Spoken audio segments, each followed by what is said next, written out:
Welcome dear student. Today we will start the science from class 9. So our topic is, our lesson is classification of plants from class 9, and this is a part 1 video of this lesson. Let's start the video. So student, you have already studied the kingdom Monera, Protista and fungi of the 5 kingdom classification system proposed by scientist Robert Whittaker for the study of living organisms. So student, today let's recall the classification system of the living organism. So let's have a look on it. So living organisms are classified into two types. First is prokaryotes and next is eukaryotes. Now prokaryotes are the simple type of a cell like bacterial cell, and we have kingdom Monera under the prokaryotes. Now so this is a bacterial cell, prokaryotic cell, single cell. Okay. And next we have the eukaryotic cell. Now under eukaryotic cell we have two types. Unicellular means one cell, or cell organism with single cell, and multicellular means organism with many cells. Now under unicellular we have one kingdom, that is a kingdom Protista. Now under multicellular organism we have again two types, that is the organism with cell wall and next is organism without the cell wall. Now without the cell wall we have only one kingdom, that is Animalia. But with the cell wall we have two types. The first is the organism which do not perform photosynthesis, that means these are the heterotrophs, and example is fungi, right? And next is the organism which able to perform photosynthesis, that means these are able to prepare their own food by the sunlight.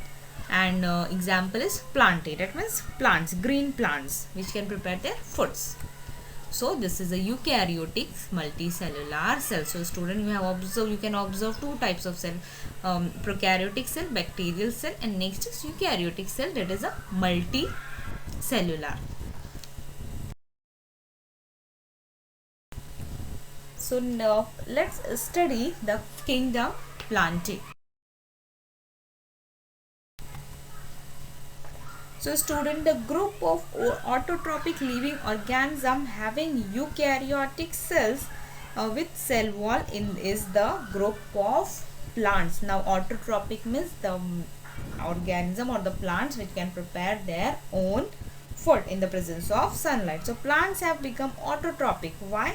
As they can perform photosynthesis with the help of a pigment chlorophyll. So you can observe the pigment chlorophyll in the plant. This is a green color pigment, and with the help of this pigment the plants are able to perform photosynthesis. That means they will prepare their own food. And living organism of kingdom Plantae are the main source of food for all other living organisms. That means all the organisms, animals are depending on the plants for their food because they are heterotrophic. We have a basis of classification. So let's study about it. The presence or absence of organs in the first criterion for classification of plants. The presence or absence of separate conducting tissue for conduction of water and food is the next consideration for the classification. That means in some plants or some organism one thing is present, and in next organism other thing is, or other type of a cell or tissues are present. So in different organism different types of tissues or cells are present. So this is a basis of classification. So in plants for the conduction of water and food there are separate tissues are there. So these tissues are known as xylem and phloem. So xylem is used for the conduction of water and phloem is used for the conduction of the food in the plants, throughout the plants. Okay. Do the plants bear seeds? If they do, then whether the seeds are enclosed in a fruit or not is also an important criterion for the classification. That means if the plants have plants have the seed, then whether the seeds are present inside the fruit or not. So this is another criteria for the classification. seeds enclosed in fruits. And plants, finally plants are grouped depending upon the number of cotyledons in the seeds. Now here, what is the cotyledon? You can observe the picture just now. I have bring it on the screen. And so the cotyledon are the two halves of the seeds. Okay, you can observe after the seed germination, in the germination process, the seeds can be opened into two halves. So this is a cotyledons. And at the higher levels of plants classification, the presence of different characteristics are considered for the classification. For example, depending upon the absence or presence of flowers, fruits and seeds, plants are classified into two types. First is a cryptogamous and next is a phanerogamous. Now in cryptogamous, the flowers are not there on the plant, but in the phanerogamous, flowers are present on the plants. And depending upon whether the seeds are enclosed within a fruit or not, that means the seeds are present inside the fruit or not, again the plants are phanerogamous. Phanerogamous are classified into two types. First is gymnosperms and next is angiosperm. Now in gymnosperms, not flowers are not there, and in angiosperm flowers are there.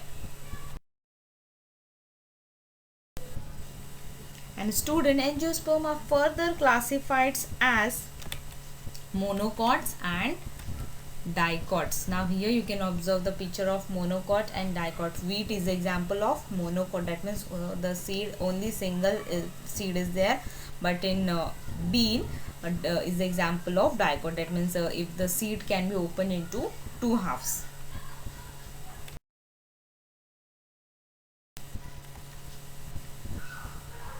In 1883, Eichler, a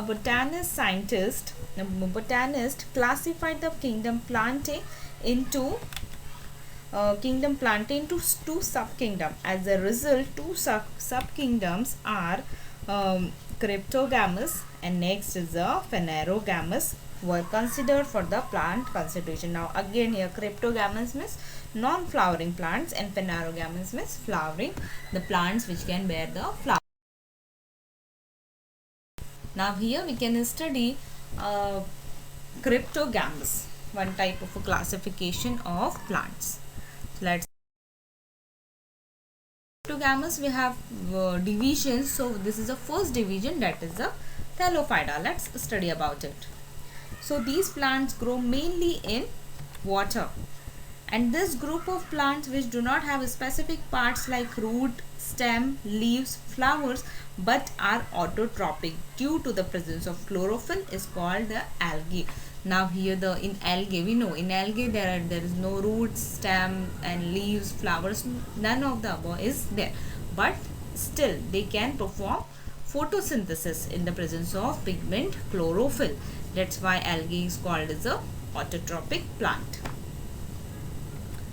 Now example of autotrophic are ulva, next is Olothrix and Sargassum. So these are the example of Thallophyta plants, and some of these are found in fresh water while some are found in saline water. And these plants usually have a soft and fiber-like body. You can observe in Olothrix and Sargassum, this fiber and soft-like bodies are there, that means thread-like body. Now student, Spirogyra, this is a picture of Spirogyra. This is a spirally arranged green thread-like chloroplast in the cell in that straight fiber, and this plant is known as a Spirogyra. You can observe the fiber-like body and cell wall is there, and is yellow color, nucleus is present, and pyrenoid, this small dark green colored pyrenoids are there, and spirally chloroplast, and inside the spiral chloroplast pyrenoid is there. So this is the structure of a fiber like Spirogyra. And various types of fungi like yeast and molds which do not have chlorophyll are also included in this group. So this was about the division 1 Thallophyta. Division 2 Bryophyta. Let's study about it. So this group of plant is called as the amphibians of the plant kingdom, because they grow in moist soil but need water for reproduction. And these plants are thalloid, multicellular and autotrophic. Now thalloid means the root, stem and leaves of the plants are not well differentiated. That means we cannot differentiate the stems, leaves and roots of the plant. And multicellular means the plants with many cells, and autotrophic the plant which can perform photosynthesis. Now they reproduce by spore formation. So here you can observe the picture on the slide that spores like body is there. So after bursting the sporangia, the spores will disperse and the new plant body can be developed. So this is a spore formation. Now the structure of the plant body of bryophytes is flat, ribbon-like, long, without true roots, stem and leaves.